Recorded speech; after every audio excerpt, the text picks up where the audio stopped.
The metal chair scraped against the floor as Zektar shifted his weight. His forearms hung at his sides, two of them ending in bandaged stumps where his claws used to be. The bright lights overhead made his green scales look pale and sickly. He had been sitting in this white room for 3 hours waiting. Commander Velnoth walked through the door carrying a thick file. The tall, blue-skinned officer sat down across from Zektar and placed the file on the table between them. The room was cold and empty except for 2 chairs and the table. A small recording device sat in the center, its red light blinking. "State your name and rank for the record," Velnoth said in his calm voice. "Zektar of the Crimson Claw clan, former sergeant, Coalition Marine Corps, 3rd Assault Division." Zektar's voice was rough, like stones grinding together. Velnoth opened the file and looked at the papers inside. "Impressive record, Sergeant. 12 major campaigns across the galaxy. You fought on Rigel Prime, survived the siege of New Arcturus, led the charge on the crystal mines of Vega 7, never retreated from battle, received the Iron Star for bravery, the Silver Talon for leadership, and the Blood Cross for sacrifice above duty." Zektar said nothing. His yellow eyes stared at the table. "You were considered one of our best soldiers," Velnoth continued. "Unit. Commanders specifically requested you for the hardest missions. Your troops would follow you anywhere. Then came the Earth campaign." At the mention of Earth, Zektar's remaining claws dug into his palms. Small drops of purple blood appeared on the table. "That's why you're here, Sergeant. High Command needs to understand what happened out there. How did the Coalition lose a war against a species that had barely learned to travel between stars? How did primitives defeat the greatest military force in the galaxy?" Zektar looked up at Velnoth. His eyes were tired and old, though he was only 37 cycles old. "You want to know about the humans?" "Yes." "You want to know why half my unit is dead and the other half is in mental hospitals?" "Yes." Zektar leaned back in his chair. "Then, you better get more recording devices. This is going to take a while." Velnoth pressed a button on his communicator. "Bring in extra recording equipment and some water for the sergeant." He looked back at Zektar. "Start from the beginning. Tell me about first contact with Earth." Zektar closed his eyes. When he opened them again, they seemed to be looking at something far away. It was supposed to be easy. Just another primitive world to add to the Coalition. The humans had only just figured out how to build faster than light ships. Their weapons were basic, their ships were small. Their military was scattered across their planet with no central command. What made you think it would be easy? Our intelligence report said they were peaceful. They spent most of their resources on art and music and stories. They had something called the United Nations that tried to solve problems by talking instead of fighting. We thought they were soft. Velnoth made notes on his datapad. "When did you first realize you were wrong?" Zektar's laugh was bitter and short. "The first battle. We sent 3 destroyer squadrons to their moon to set up a base. Simple operation. Land, build, send a message to Earth telling them they were now part of the Coalition. Should have taken 6 hours. What happened, Captain?" "Lisa Hayes happened." Zektar stood up and walked to the wall. He pressed his forehead against the cold metal. "She was commanding a small human patrol ship. Old design. Probably built 20 years before the war. Her ship was smaller than one of our landing shuttles. She should have run when she saw our destroyers, but she didn't run. No, she attacked." Zektar turned around to face Velnoth. "A single human ship attacked 3 Coalition destroyers. We laughed at first. Our gunners couldn't even get a target lock because her ship was so small and moving so fast. Then what? Then she started ramming us." Velnoth looked up from his notes. "Ramming. She used her ship like a weapon, crashed it into our engines, our weapon systems, our communication arrays. Every time we thought we had destroyed her ship, she would appear somewhere else, hitting us again. Her ship was falling apart, pieces of metal flying off with every impact, but she kept attacking." Zektar sat back down. His hands were shaking. "Now. We finally cornered her ship near the dark side of the moon. Her engines were dead, her weapons were gone, her life support was failing. We sent a message demanding her surrender." "Did she surrender?" She laughed. Zektar's voice was barely a whisper. She laughed and said something I'll never forget. She said, "Welcome to Earth, you ugly bastards. Hope you brought enough body bags." Then what happened? Then she detonated her ship's reactor. Zektar's voice got louder. She turned her own ship into a bomb and took out the destroyer Claw of Victory. 3,000 Coalition soldiers died because one human refused to surrender. Velnoth wrote quickly on his pad. That was unusual behavior for a military officer. That's what we thought too. We figured she was crazy, maybe damaged in the head from battle stress, but then we intercepted human communications. Do you know what they called her? No. A hero. They made songs about her. They named schools after her. They told their children stories about the brave captain who died fighting monsters from space. She became famous across their entire planet in less than a day. Velnoth frowned. They celebrated her death? They celebrated her sacrifice. And that's when I started to understand that we weren't fighting a normal species. Zektar leaned forward. Most species in the galaxy fight to live. Humans fight to win. There's a difference. Explain. When a Rigelian soldier is surrounded, he surrenders because he wants to go home to his family. When a Centauri warrior is outgunned, she retreats because she knows she can fight another day. When a human is trapped with no way out, he looks for the best way to hurt you before he dies. Velnoth set down his pen. That seems inefficient. That's what we thought. Our war college teaches that the goal of combat is to achieve objectives, with minimum casualties. Preserve your forces, control territory, negotiate from a position of strength. Basic military doctrine used by every civilized species in the galaxy. But humans are different. Humans don't care about minimum casualties if the casualties are their own. They care about maximum damage to the enemy. Captain Hayes could have surrendered and been treated well as a prisoner. Instead, she chose to die and take 3,000 of our soldiers with her. From a tactical standpoint, it made no sense. But it worked. It worked better than any conventional tactic could have. News of her attack spread through the human communication networks. Every human in their solar system knew that one of their captains had killed 3,000 Coalition soldiers before dying. It changed everything. Zektar stood up again and began pacing around the small room. Suddenly, human ships stopped running from our fleets. They started attacking instead, not trying to win, just trying to hurt us as much as possible before they died. Our casualty reports went from dozens per battle to thousands. High Command must have been concerned. High Command was furious. They sent more ships, bigger guns, better armor. It didn't matter, the humans kept fighting the same way. Ramming attacks, suicide runs, booby-trapped wreckage. Every human ship that died took Coalition vessels with it. Velnoth looked at his notes.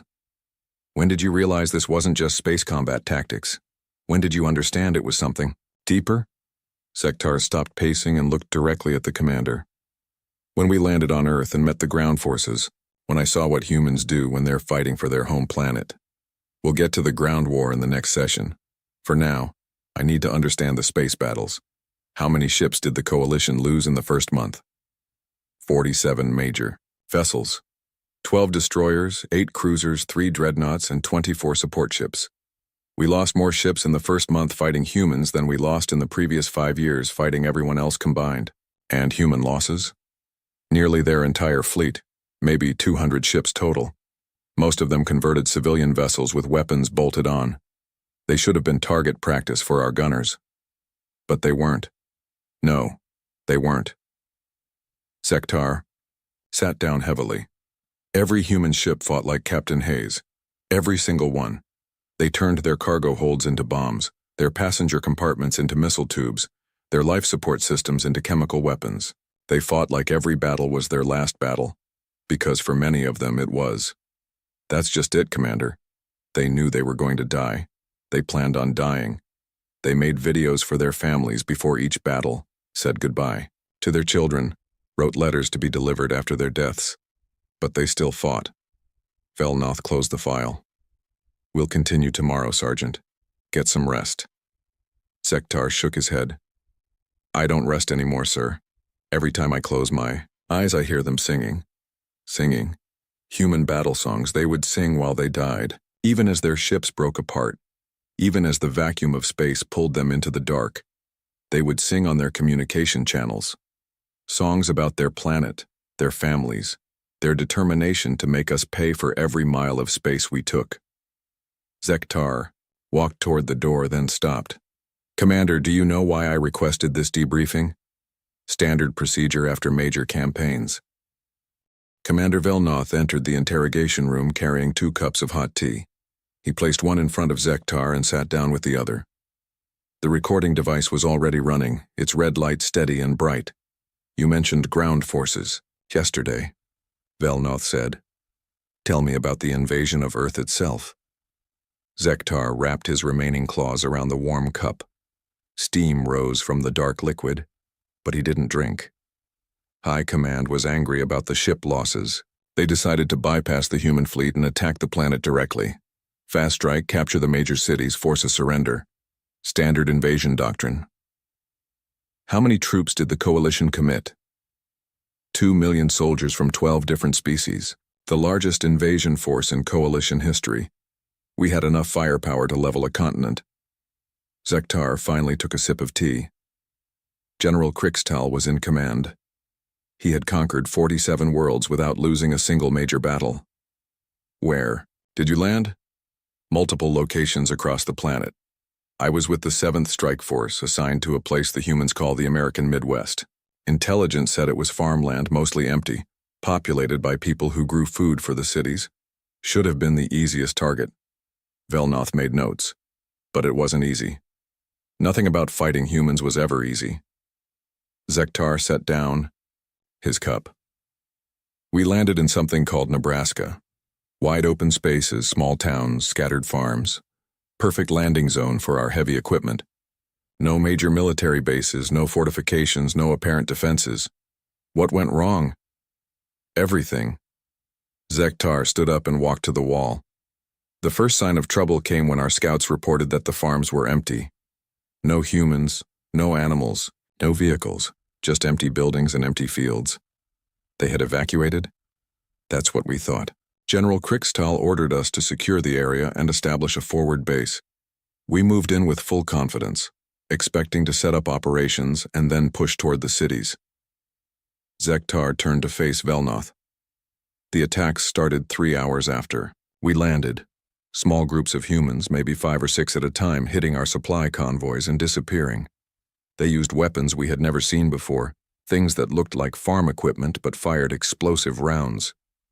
Improvised weapons? Improvised everything. They turned their farming machines into tanks, their grain silos into artillery positions, their underground storage areas into bunkers.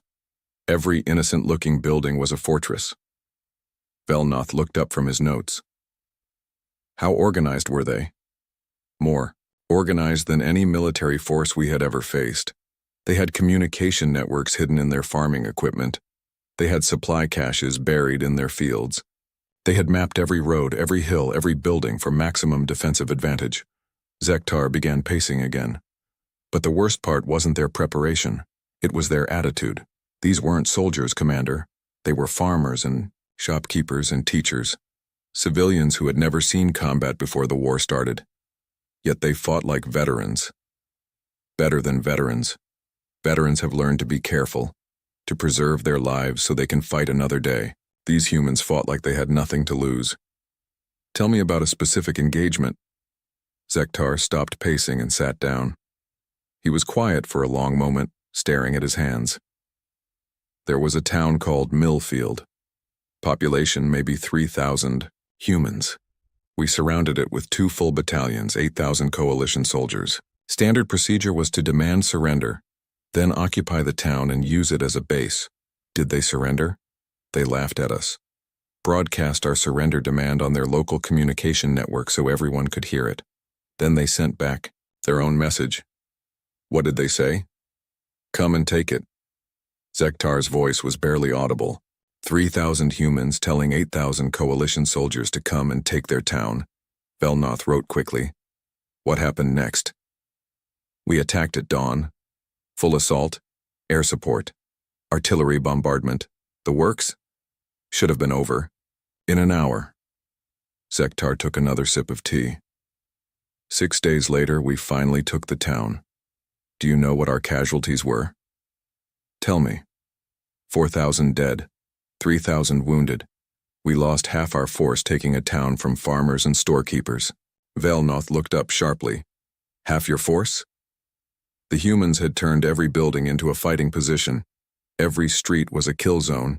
Every basement was a bunker.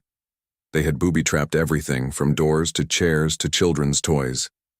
Zektar's voice got stronger as he continued. But the tactics weren't the worst part. The worst part was that they enjoyed it. They would taunt us over their communication channels, joking about how many coalition soldiers they had killed that day. They made bets about which of our officers would die next. That seems unnecessarily cruel. Cruel? Zektar laughed bitterly. Commander, let me tell you about Sergeant Ben Carter. Who was he? Human squad leader, maybe 25 years old.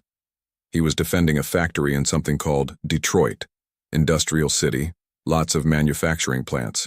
We needed to capture it to cut off human weapons production. Zektar leaned forward.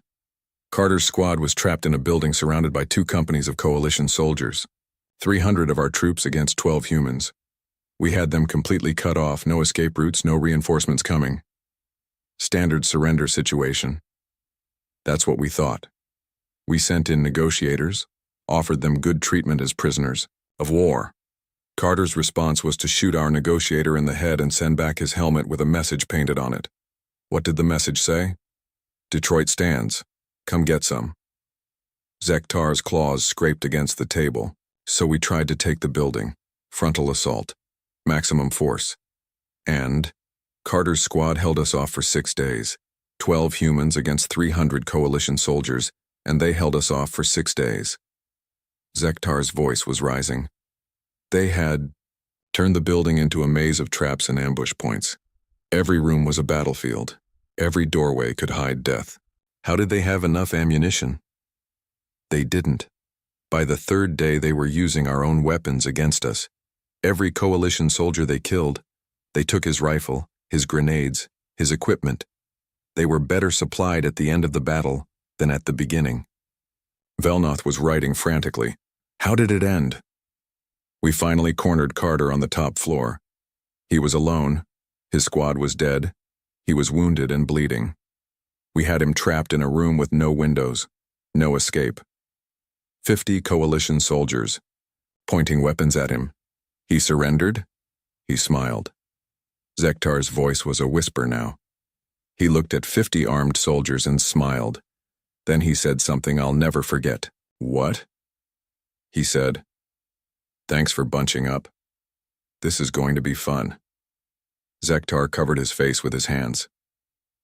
Then he detonated the explosives he had strapped to his body. He killed himself. He killed himself and 37 coalition soldiers. He had turned himself into a weapon. Zektar looked up at Velnoth. Do you understand what that means, Commander? He planned to die. He wanted to die, as long as he could take as many of us with him as possible. That's not rational behavior. Rational? Zektar stood up again. Nothing about humans was rational. After Carter died, other human units started doing the same thing. Suicide attacks became standard human tactics. They would strap explosives to their bodies and run into our formations. They would booby-trap their own wounded soldiers. They would surrender just to get close enough to detonate hidden weapons. How did your troops react? Poorly. Very poorly. Zektar walked to the corner of the room. Coalition soldiers are trained to fight enemies who want to live. We're taught to use the enemy's survival instinct against them. Cut off their retreat, threaten their supply lines, make them fear death. But humans didn't fear death. Humans embraced death. They turned it into a weapon. Our soldiers started refusing orders to advance. They would rather face court-martial than face another human unit that was ready to die. Velnoth set down his 10. Tell me about the psychological impact. We started losing soldiers to mental breakdown, not battle wounds, not physical injuries, mental collapse. Zektar returned to his chair.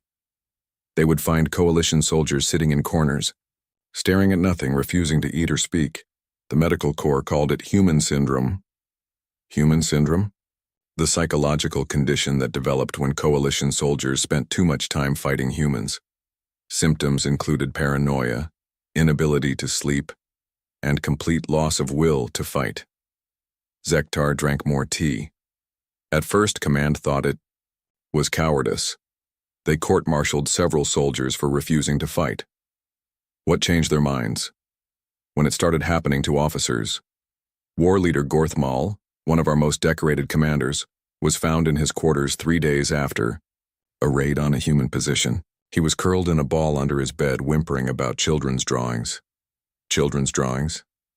The humans had evacuated a school, but they left the children's artwork on the walls. Pictures of families, pets, birthday parties, normal things that children draw. Zektar's voice got quieter. But they also left new drawings.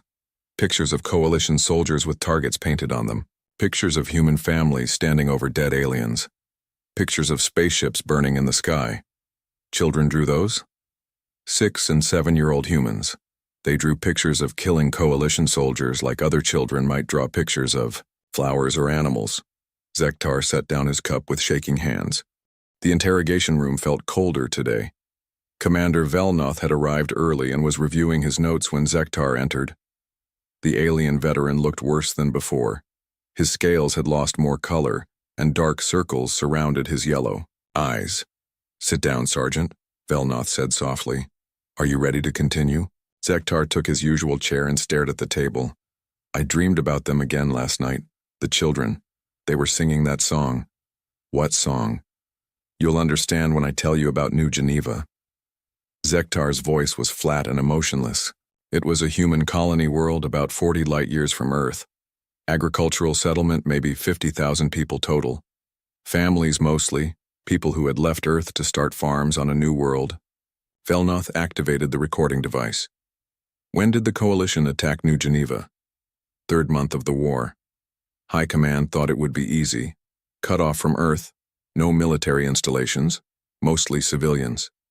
We sent 1 division, about 12,000 troops. Who was in command?" "General Thaxmore. Good officer, experienced in colony suppression. He had taken 17 worlds without major casualties." Zektar finally looked up. He expected to land, accept surrender and establish a base for further operations in human space. But that's not what happened. The humans had been preparing. Zektar's claws drummed against the table. They knew we were coming. Every family had been organized into resistance cells. Every farm had been turned into a fortress. Every child had been trained to fight. Velnoth stopped writing. "Children? How young?" "The youngest fighter we captured was 8 years old. Her name was Katie Walsh. She was carrying homemade explosives in her school backpack." Zektar's voice cracked. 8 years old, Commander. She barely came up to my waist."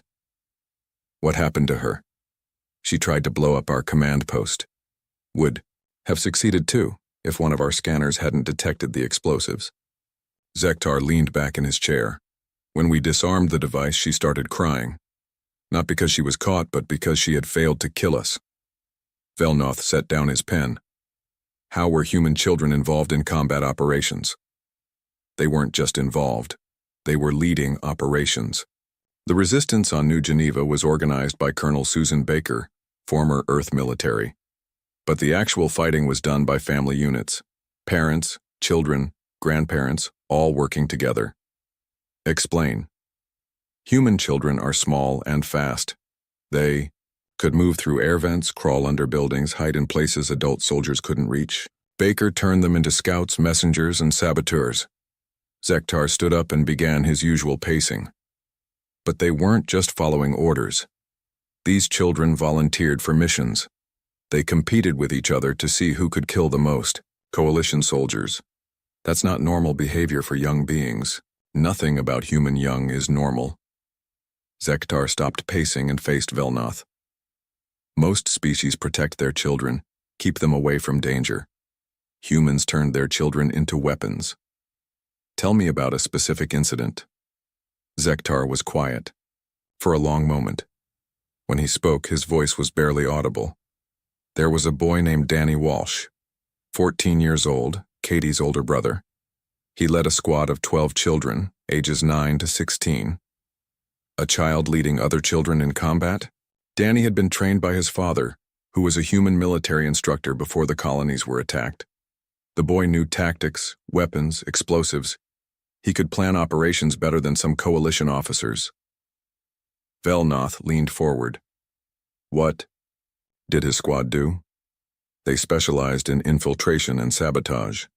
They would sneak into our bases at night, plant explosives, steal weapons, gather intelligence.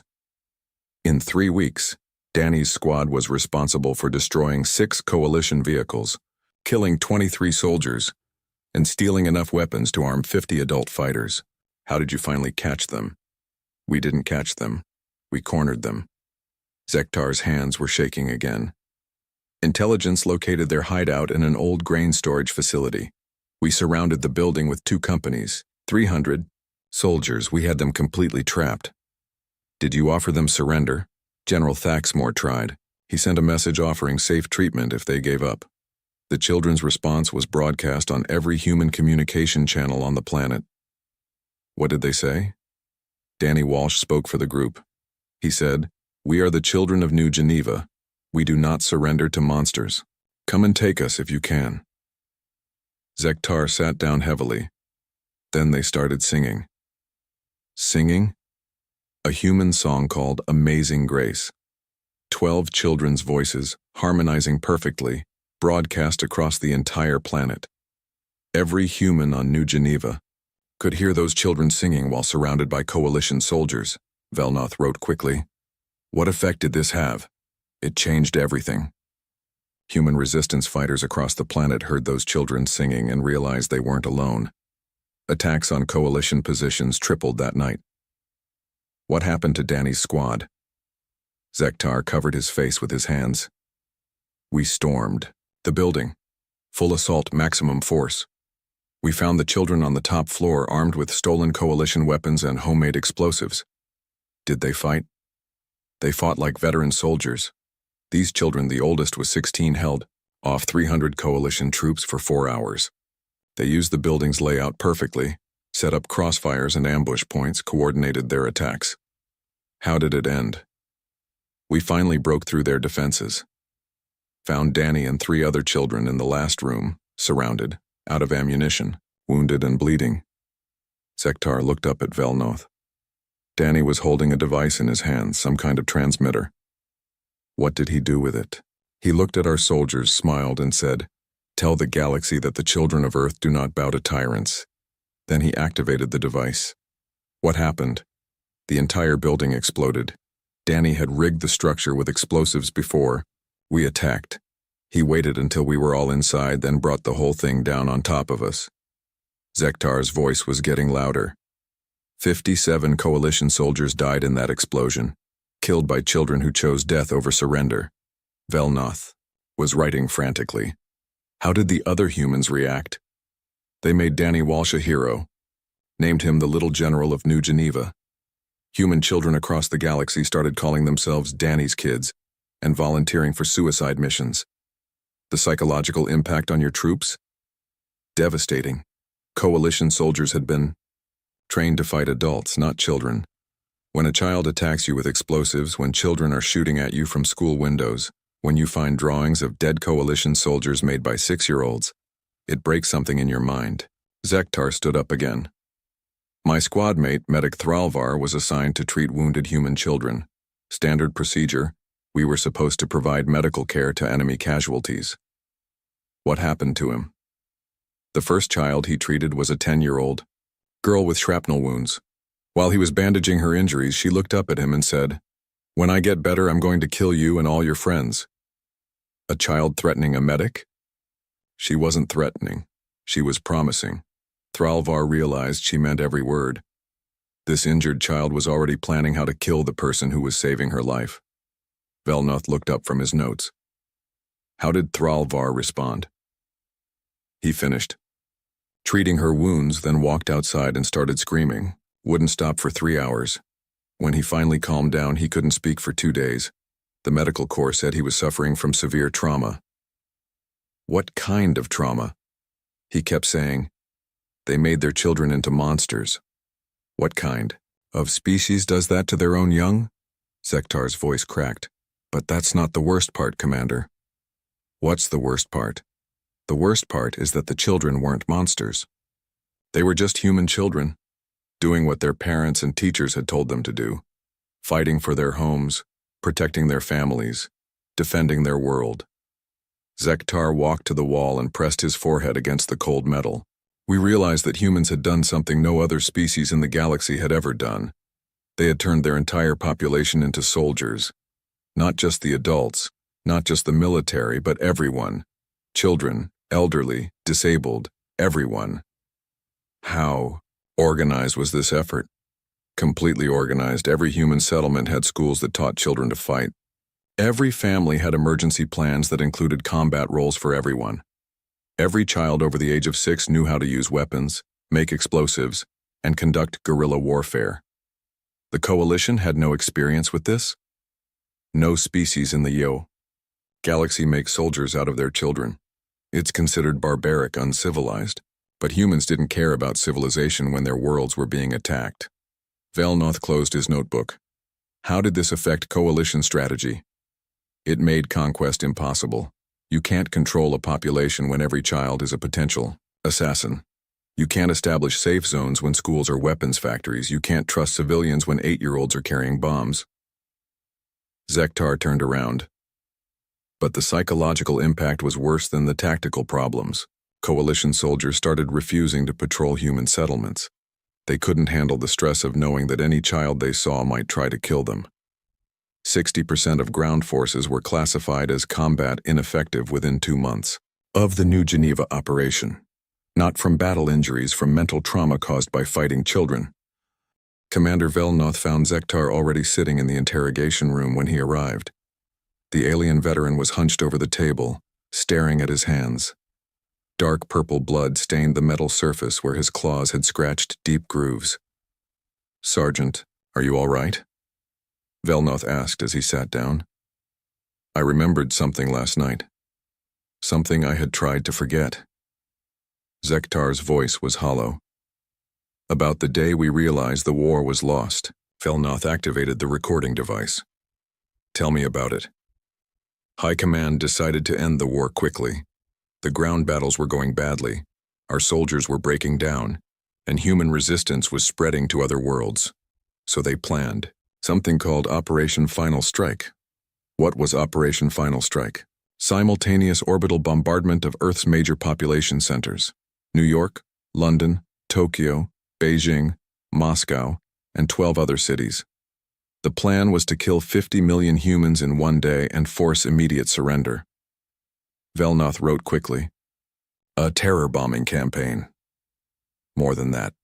It was designed to break human morale completely, show them that resistance was useless, that the Coalition could kill their civilians whenever we wanted. Zektar looked up with tired eyes. High Command thought that losing their biggest cities would make the humans give up, but the humans had other plans. The humans had Admiral Pete Collins. Zektar's claws scraped against the table again. He was their naval commander in the Pacific region. For the first year of the war, he had been studying our tactics, learning how we fought, finding our weaknesses. What did he discover?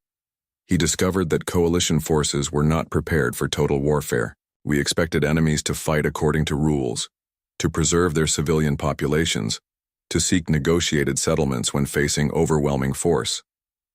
Zektar stood up and began pacing. Collins realized that humans could win by refusing to follow any rules at all, by making every battle cost more than the Coalition was willing to pay. How did he implement this strategy?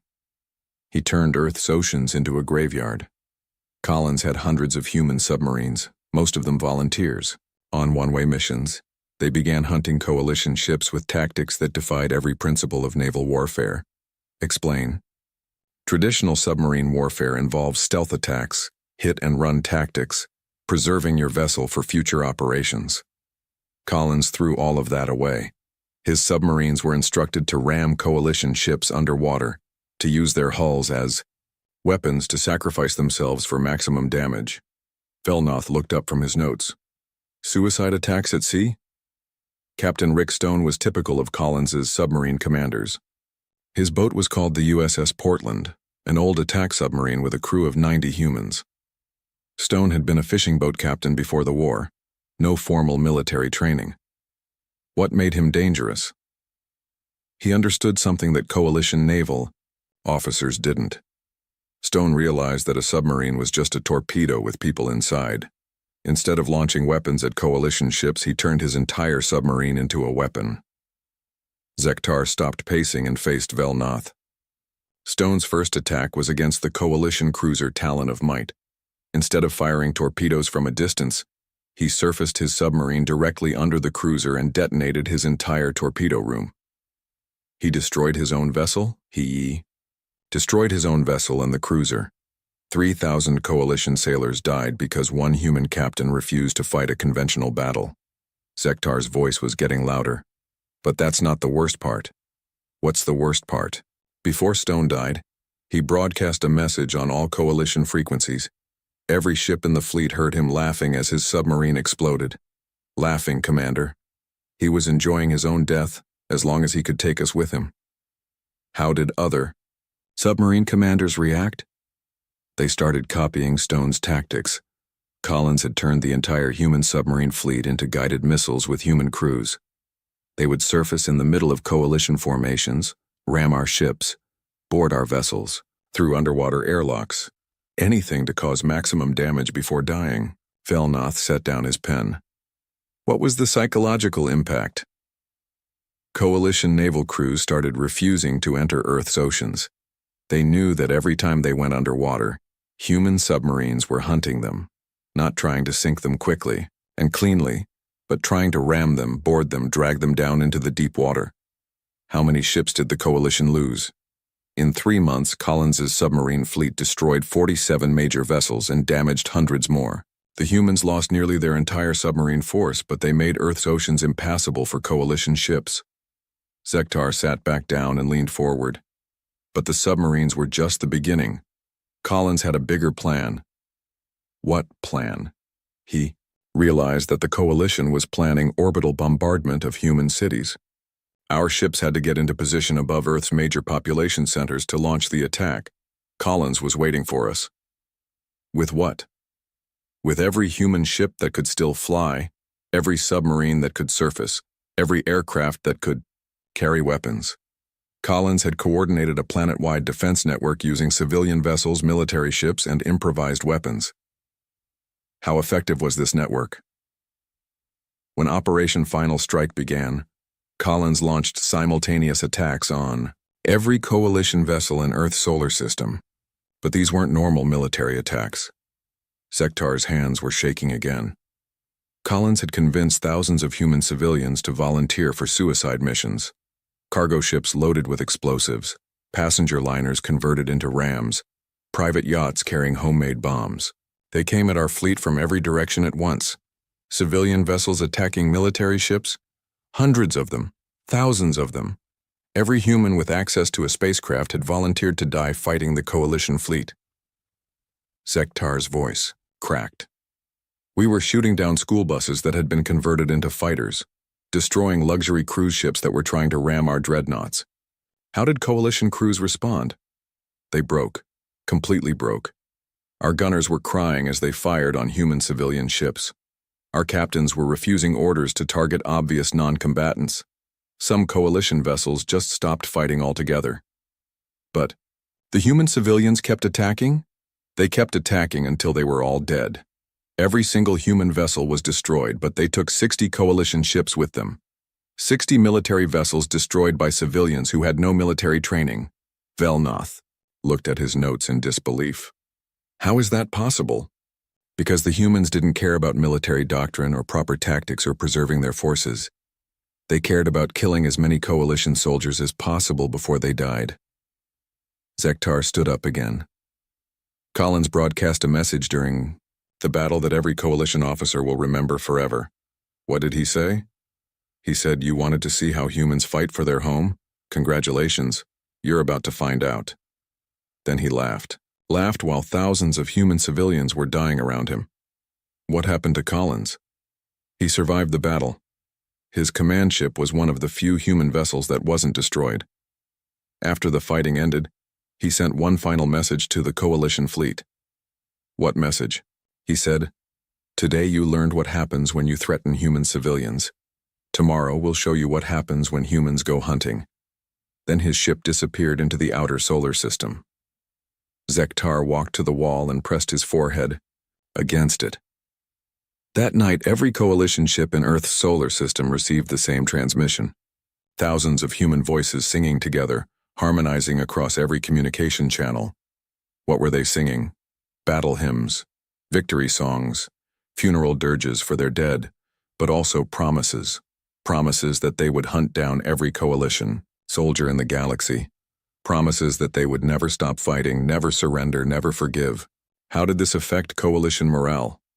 It destroyed Coalition morale. Our soldiers realized that they weren't just fighting a military force. They were fighting an entire species that had chosen total war. Every human civilian was a potential combatant. Every human child was being trained to kill Coalition soldiers. Every human settlement was a fortress. When did High Command realize the war was unwinnable? 3 days after Collins' battle, when human attack ships appeared in Coalition space for the first time, not in Earth's solar system, not defending human worlds, but attacking Coalition home systems. Velnoth looked up sharply. Humans attacking Coalition territory? Small raiding forces, maybe 5 or 6 ships each. They hit supply depots, communication stations, isolated outposts. Nothing strategically important, but the psychological impact was enormous. Why? Because it proved that humans could strike anywhere, anytime. Coalition citizens realized that Earth's defenders had become Earth's avengers. The war had spread beyond human space. How did Coalition civilians react? Panic. Complete panic. Entire star systems demanded military protection from human raiders. Our fleet was spread so thin trying to defend Coalition territory that we couldn't maintain offensive operations against Earth. Zektar turned around to face Velnoth. But the worst part was the messages the human raiders left behind. What? Messages? At every site they attacked, the humans left the same thing. Children's drawings, pictures of human families standing over dead Coalition soldiers, pictures of Earth surrounded by burning alien ships, pictures of human children playing with Coalition skulls. The interrogation room was silent except for the quiet hum of the recording device. Commander Velnoth sat across from Zektar, both of them looking older than they had 5 days ago. A stack of completed reports lay on the table between them. "This is our final session, Sergeant," Velnoth said quietly. "Tell me about the Coalition's decision to withdraw from human space." Zektar nodded slowly. He had been expecting this moment, but that didn't make it easier. The decision came after High Admiral Kethvar received a transmission from Earth, a message that changed everything. What kind of message? A formal communication from the human government, not a surrender offer, not a peace proposal. It was something else entirely. Zektar's voice was steady now, as if he had finally found peace with his memories. The message was delivered by General Nathan Brooks, the human military representative. What did General Brooks say? He said, "Greetings to the Galactic Coalition. We understand you have been studying our species during this conflict. We thought you might be interested in some additional information about humanity." Velnoth wrote, carefully, "What kind of information?" "A complete history of human warfare. Every major conflict in their recorded history, every military innovation, every tactical development." Zektar leaned back in his chair. "General Brooks sent us 12,000 years of human military records." 12,000 years? Humans have been fighting wars since before they discovered agriculture, before they built cities, before they developed writing, before they learned to work metal. They have never known peace, Commander, not once in their entire existence. Velnoth looked up from his notes. "That's impossible. No species can survive constant warfare. That's what we thought too. But the humans proved us wrong. Zektar stood up and walked to the wall. Brooks explained that war isn't something humans do. War is what humans are. Explain.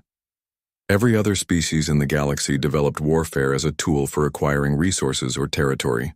Humans developed warfare as a method of evolution. They didn't just fight for land or food or mates. They fought to determine which groups would survive and which would die. Natural selection through combat? More than that. Cultural selection through combat. Human tribes that were better at warfare survived and had children. Human tribes that were peaceful were conquered and disappeared. Over thousands of generations, humans bred themselves to be warriors. Zektar turned to face Velnoth. Do you know what the longest period of peace in human history was? How long? 37 years. In 12,000 years of recorded history, the longest time humans went without fighting a major war was 37 years. And during that time, they were preparing for the next war. What did they do during peacetime? They studied previous wars, developed new weapons, trained their children to fight, and looked for new enemies to battle. Humans don't know how to exist without conflict. They need war the way other species need food or water. Velnoth set down his pen. This was in the message from General Brooks? All of it. Plus detailed analysis of human military doctrine, psychological profiles of human soldiers, and strategic assessments of human capabilities. Zektar began pacing again. But the most important part was Brooks' conclusion. What conclusion? He said that everything the Coalition had seen so far was humans fighting defensively, protecting their homes, defending their families, reacting to Coalition aggression. He said we hadn't seen what humans were capable of when they went on the attack, a threat, a promise. Brooks said that if the Coalition continued the war, humans would stop defending and start conquering. He said we had two choices: withdraw from human space immediately, or face the full military might of a species that had spent 12,000 years perfecting the art of war. How did High Command respond? High Admiral Kethvar called an emergency session of the War Council. Every senior Coalition officer, every military strategist, every xenoanthropologist in the fleet. Zektar stopped pacing. They spent 3 days analyzing Brooks's data. What did they discover? They discovered that humans had been holding back during our war. Everything we had seen, all the tactics that had broken Coalition morale, all the strategies that had cost us hundreds of ships and thousands of soldiers, that was humans fighting with restraint. Velnoth looked confused. Restraint? Humans had been trying to minimize their own casualties while maximizing ours. They were fighting a defensive war with limited resources against a superior enemy. But their history showed what they could do with unlimited resources and aggressive intentions. Such as, human military history includes something called total war. The complete mobilization of an entire civilization for the purpose of destroying an enemy. Every human, every resource, every piece of technology dedicated to warfare until the enemy is completely eliminated. Zektar sat back down. The Coalition analysts realized that humans had never used total war tactics against us. They had been fighting to defend their territory, not to destroy the Coalition entirely. What would human total war look like? According to their historical records, it would mean the conversion of their entire civilization into a weapon. Every human world becomes a military base. Every human citizen becomes a soldier. Every human resource is directed toward building weapons and ships and bombs. That seems inefficient. It's not about efficiency, Commander. It's about complete victory. Human total war doesn't end when the enemy surrenders. It ends when the enemy no longer exists as a threat. Velnoth wrote frantically. General Brooks threatened to exterminate the Coalition? He didn't threaten anything. He simply explained what would happen if the war continued. He said that humans had been fighting to protect their homes, but if necessary, they would fight to eliminate the Coalition entirely. How could they eliminate a galactic civilization? The same way they had eliminated hundreds of human civilizations throughout their history. Systematic conquest, total destruction of enemy military forces, complete occupation of enemy territory, and integration of survivors into human culture. Zektar's voice got quieter. Brooks sent detailed records of human campaigns against other human nations. Wars that lasted for decades, conflicts that killed millions, campaigns that completely erased enemy civilizations from existence.